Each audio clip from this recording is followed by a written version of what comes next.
Asimukele isitsha bazalwane sikaNkulunkulu namhlanje ebusuku. uNkulunkulu azosebenzisa kulezi zinto. Amen.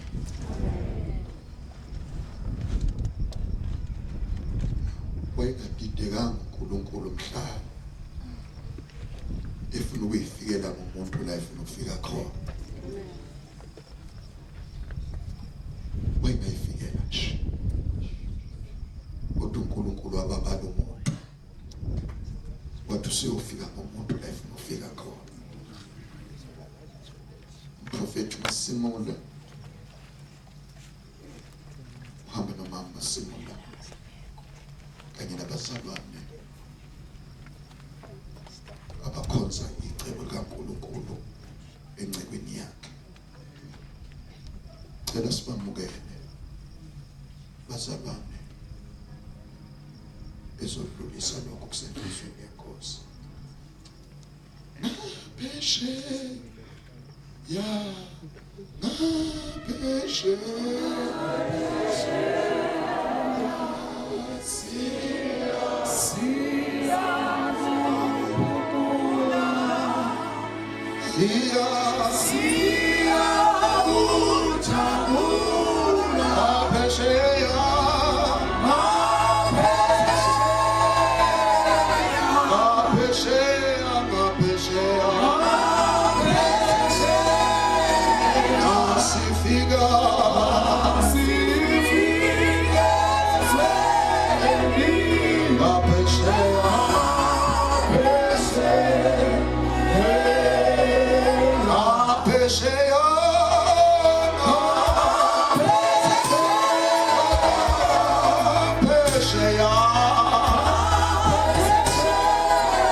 Jesu Kristu oyinkosi.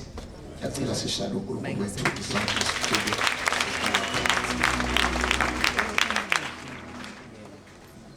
Hallelujah. Siyabingelela kakhulu abahlobo egameni lika Jesu Kristu, recognizing the grace that the Lord has bestowed upon your life. Siyambonga kakhulu uNkulunkulu ngawe ekuvusile kulesi sikhathi. Siyambonga kakhulu uNkulunkulu. Amen. Hallelujah. To all the servants of the Lord,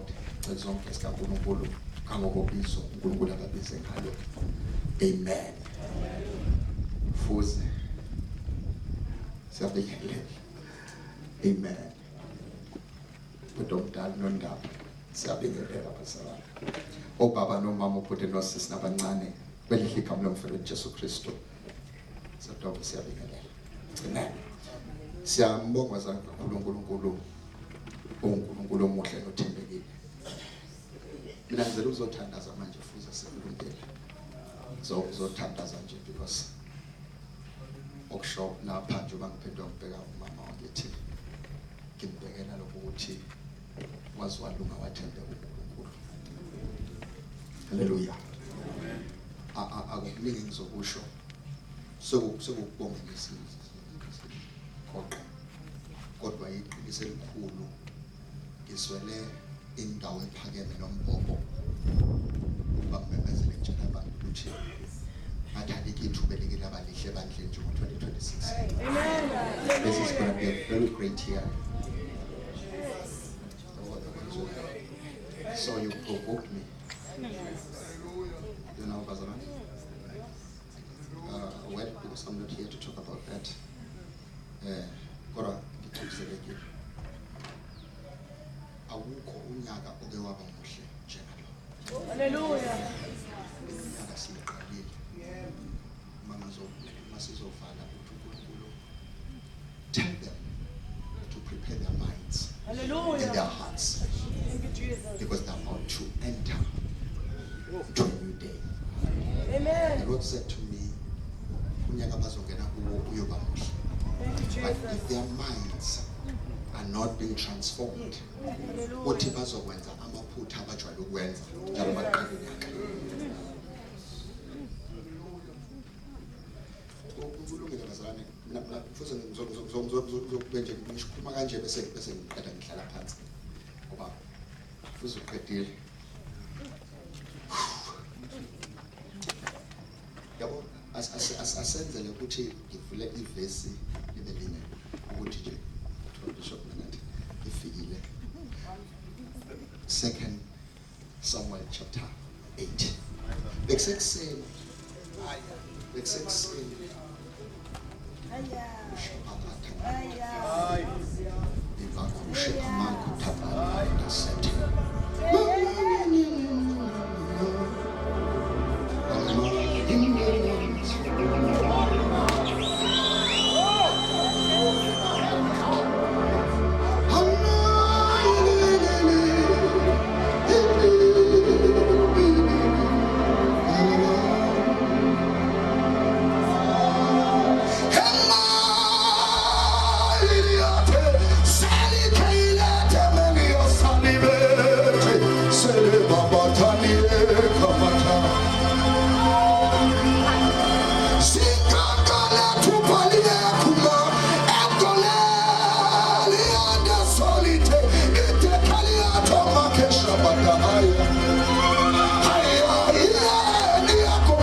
This was a sekulungile.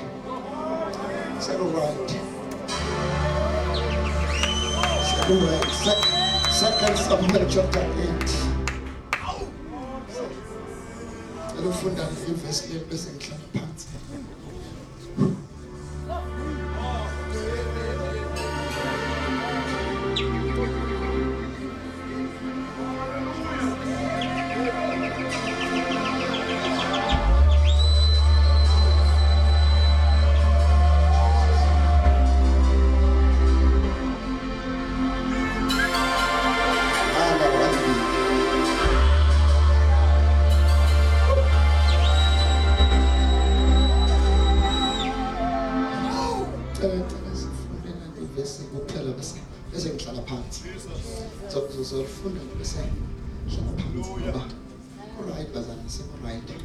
Second Samuel chapter 8. Let's read from verse 1.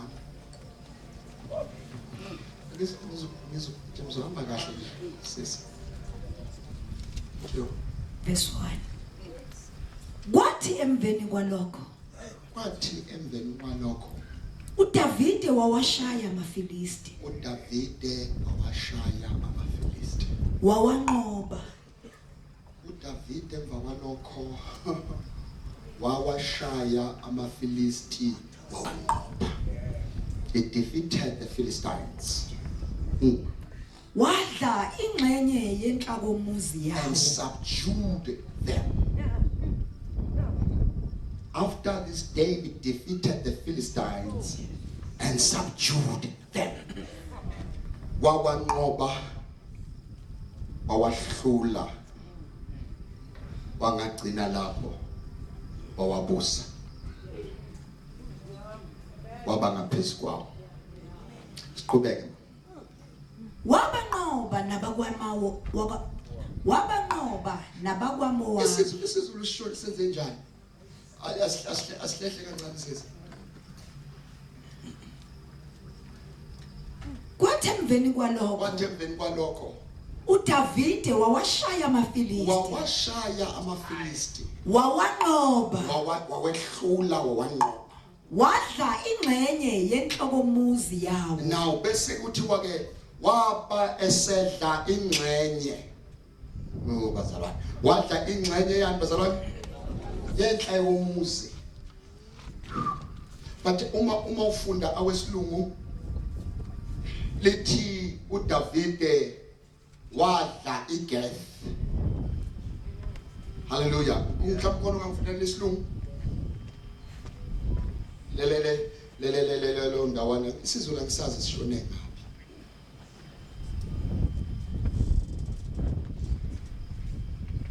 David took Metheg Ammah out of the hands of the Philistines.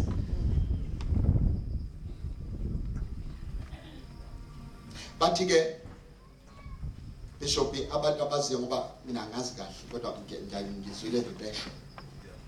Bethi leli gama elithi Metheg Ammah.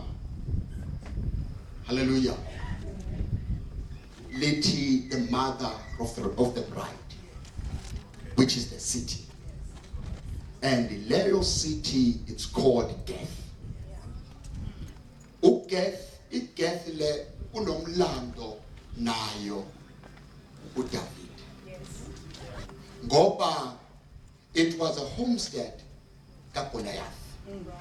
Ilaw Goliath evela khona. 2. Mhlazane ebaleka uDavide wabalekele Gath.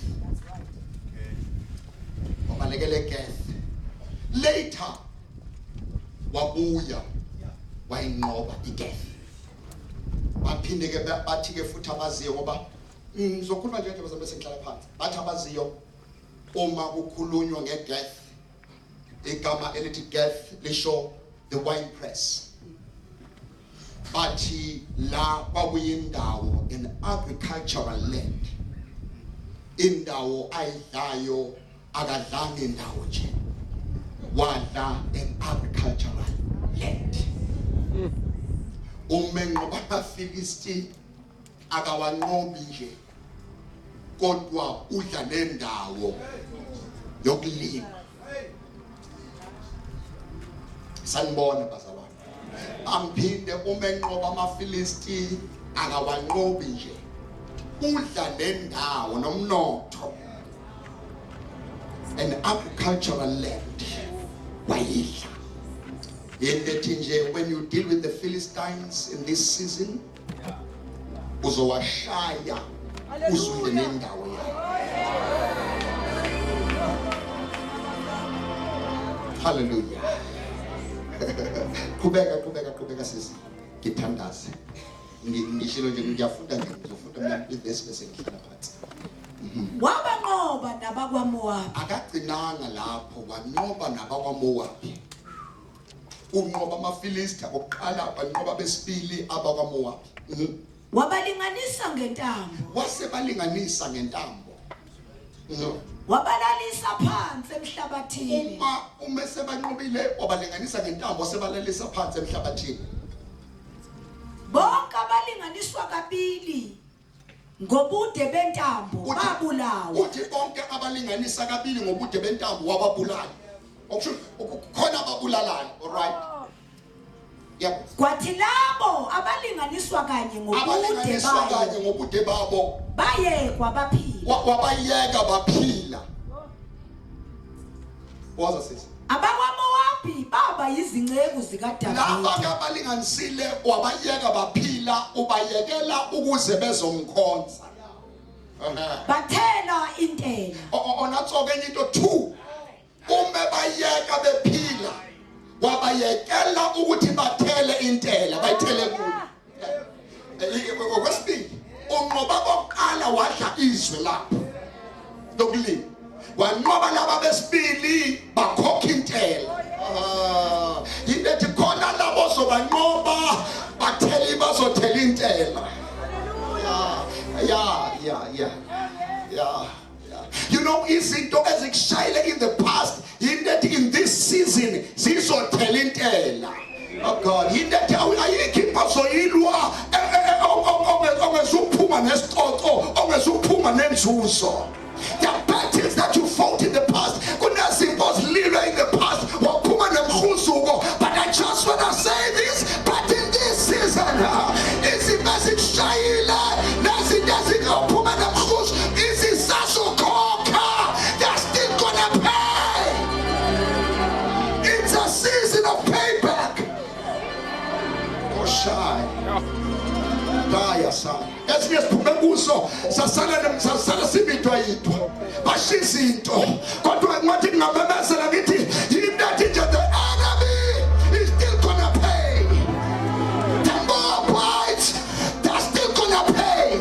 Asazokhokha intela. See, uDavide wamnqoba uHadadezeri. wangagcina lapho wasenqoba shona sisi. Wamnqoba uHadadezeri. Wanqoba noHadadezeri indodana kaRehob. Inkosi yaseZobha. Ngesikhathi ephumela ukuyobuyisa umbuso wakhe emfuleni iEufrate. uDavide wathumba abamahashi aba-1,700. uDavide wathumba abamahashi aba-1,700. Nemigundatshani ewu-20,000. Wathatha namasotsha awu-20,000. uDavide wanquma imisipha yawo wonke Hayabasa. Adila phokomanisha. Lithi iBhayibheli wasenquma imisipha yamahashi. He made them lame. Yes sir. Bazalwane wanquma imisipha yamahashi. Indathi noma ngathiwa bayazama ukukulandela. Indathi bazalwane wanquma imisipha yamahashi. Indathi nanoma lendathi ubhekene nayo athi caba ukuthi izofika ayisaphindi ibe namandla. Wanquma imisipha yamahashi. washiya kuphela ayikhulu. Washiya 100 kuphela. Ama-Aramu aseDamaseko Yabona khona ama-Aramu aseDamaseko. afika ukuzosiza uHadadezeri. Bafika ama-Aramu aseDamaseko ezosiza uHadadezeri. Inkosi yaseZobha. Davide wabulala ama-Aramu uDavide wabulala ama-Aramu awu-20,000. 22,000. wabulala ama-Aramu 22,000. Davide wamisa amabutho akhe e-Aramu eDamaseko. Mana wasemisa amabutho akhe e-Aramu eDamaseko. Ama-Aramu aphenduka izinceku zikaDavide. Bazalwa, ama-Aramu aphenduka iy'nceku zikaDavide. Bazalwane, Athela kuye intela. aphinda nawo athela kuye intela. Awukwazi ngale nkinga sekuqedile kodwa. Nama-Aramu sewahlulile, asewaphansi kwakhe, angagcina nje ngokuthi athele intela futhi kuyo. Awangazi bazalwane.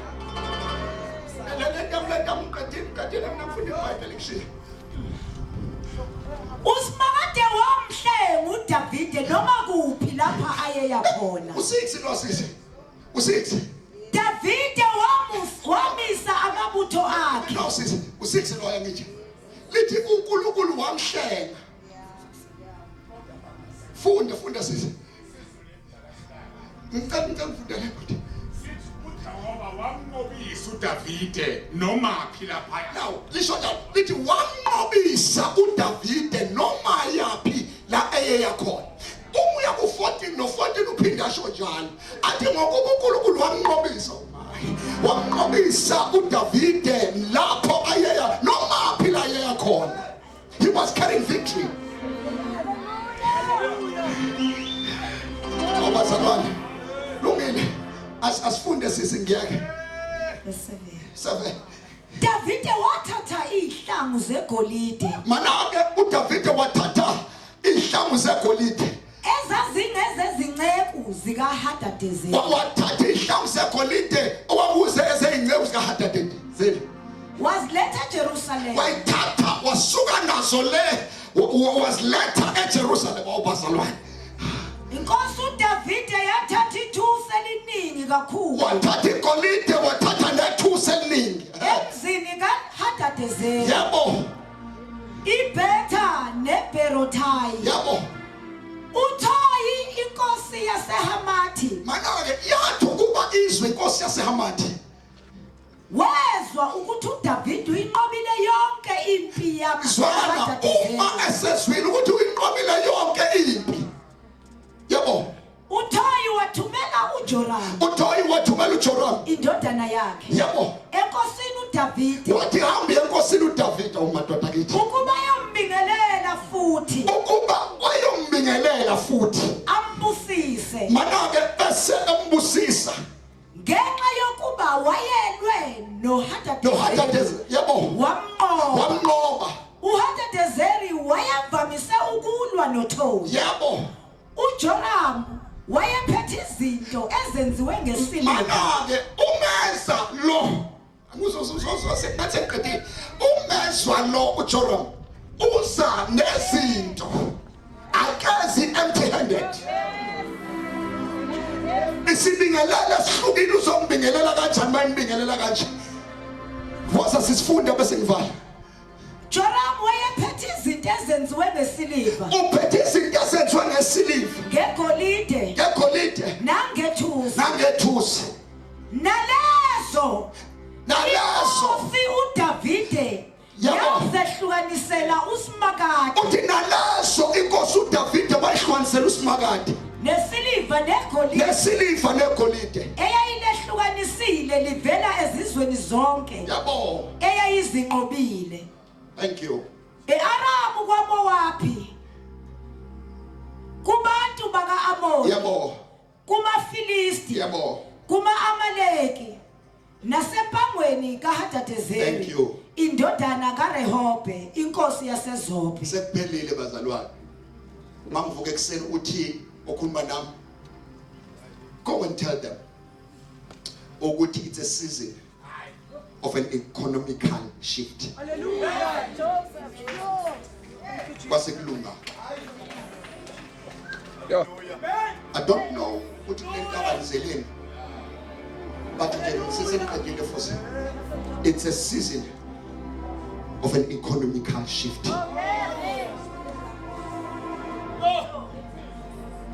We've been waiting, we've been praying for the revival little did we know that ayikwazi ukuba khona imvuselelo enkulu ingcebo ingabuyile. There's a big question ethi sizomiswa ngani uma ingcebo ingabuyile. It's a season of the economical shift. Yinto ethi ezinye izinto sizozilwa, ngoba sizozilwa sibuye nama spoils. Kodwa khona yasekugcineni engiyithandayo awusani. Bazwile ukuthi ulwile wanqoba. Kabali yaso. Bazwile ukuthi ulwile wanqoba. Wanqoba laba ade bebacindezele. They will come and greet you. Uma beza abezi empty-handed. In this season, when they come to you, oh Adon Sanante, when they come to you, empty-handed. But not this time.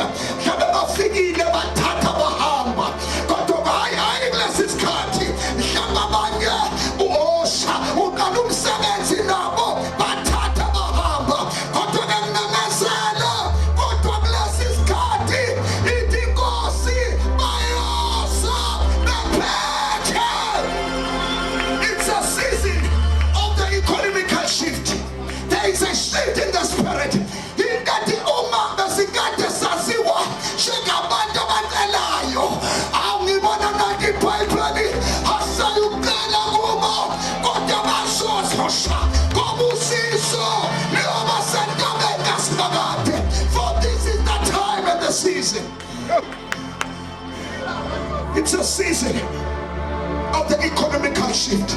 Kamalia so Umba Sawila Soskati. Hola Masha. There is one thing that we do. We still of us.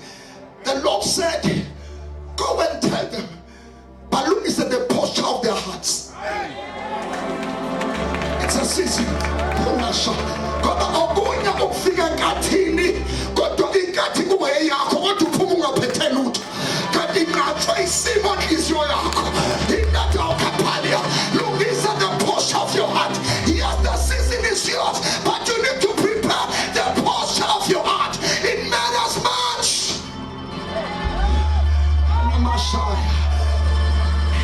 In that as we can't afford ukuthi abantu bafike bajike nezinto kanti itamali hasai kanti baxabe into only pass but bafika the atmosphere is showing ashayida phambene nalonkulunkulu abatshele yona. It's a season of the economical shift. This is what the Lord is saying. It's a season of the economical shift. We've been declaring, but Sesho City, we've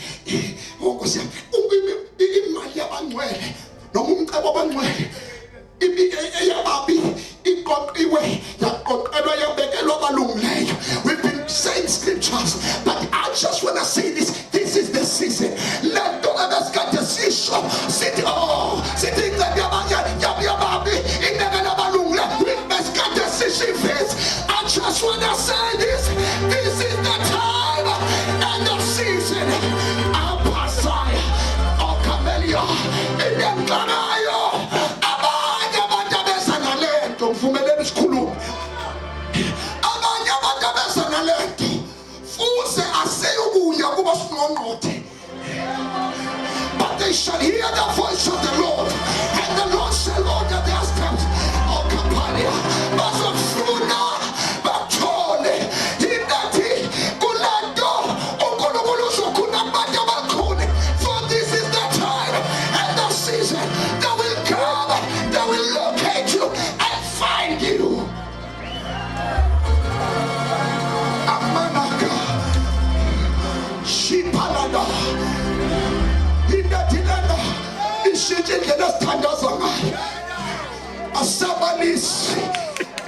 Asabalis, abazalwane nentini, asabalis. Khona into eyenziwe lo mama ekhulunywa Isaiah ku chapter 54. Awungakhancane ngentshengo.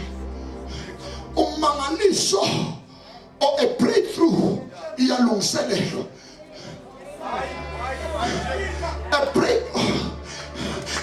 A breakthrough ayifiki ngalungiselelwa.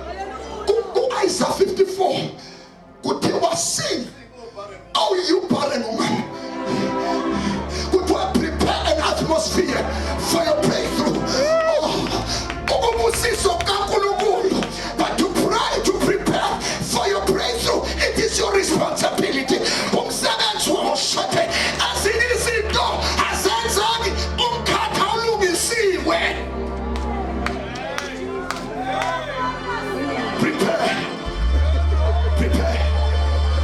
Prepare. Ingathi nje prepare. Hawu madoda akithi sisenenetsuka engakhi. Sisenetsuka engakhi futhi. Sazoba nelinye ithuba nomthandazo. Prepare. Speed kukhonza usuku. Prepare. You just prepare. You prepare the atmosphere. Ingathi mhlambe omunye uze ethwele into kodwa ufuna ukutshela ukuthi lena bangiyazi nami kodwa xa wena ukhuluma lena ilungiselelwe umkhathi wayo ulungiselelwe ingcebo.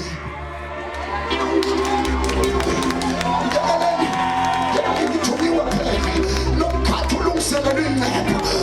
Ngizomemezela loo nto athi kunesikweletu zethu siyokhokhwa singazikhophe kanjani. Ingathi sothi nje sayentabeni njengasemhlani awushaphayo awubakithi khona sokwenzeka into that is beyond ukucabanga kwethu. It's a season of the economical shift. Vulekile bhuti, vulekile. You know, angazi ngathi uyabona befundisa ngiyazi nangakithi ngiyasikhulumela nesona ngishumayela ngiyazikhulumela yinto ethi nje ongakhile akahambe alungise iplan lokwakhe. Kulungile ngeke abe nayo ngesonto hamba ulungise iplan because imali silungisiwe. I hear the Spirit of the Lord saying go and prepare, go and prepare. Imali silungisiwe, go and prepare. Mali yaka imali doma masaibe ebe simaida ebe babalite. Go and prepare. How kodwa Jesu ngenzi kanje futhi sixoxa nawe futhi lo bhala ibusiness plan angayiqedi. Procrastination is a thief of time. Kadu lokhu uzoyiqeda. But I hear the Spirit of the Lord says to this particular somebody, uthi lungisi awushaya ilungise ngesizathu sokuthi ikhona imali kunabantu from the certain office. Awuphusani kodwa kusemhlabeni kunabantu office elithise asebelungile. They're just waiting for you. Heavens are waiting for you. Oh Shapaya, I hear the Spirit of the Lord says, oh bagithi, oh bagisikhathi.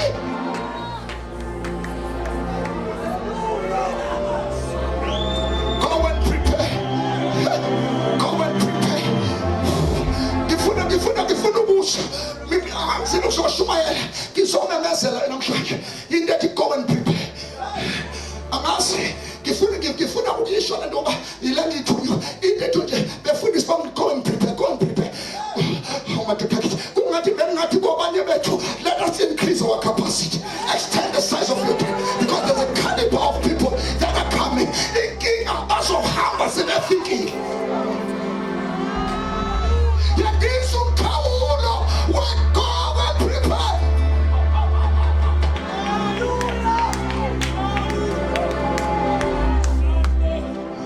Bazohamba sebefikile.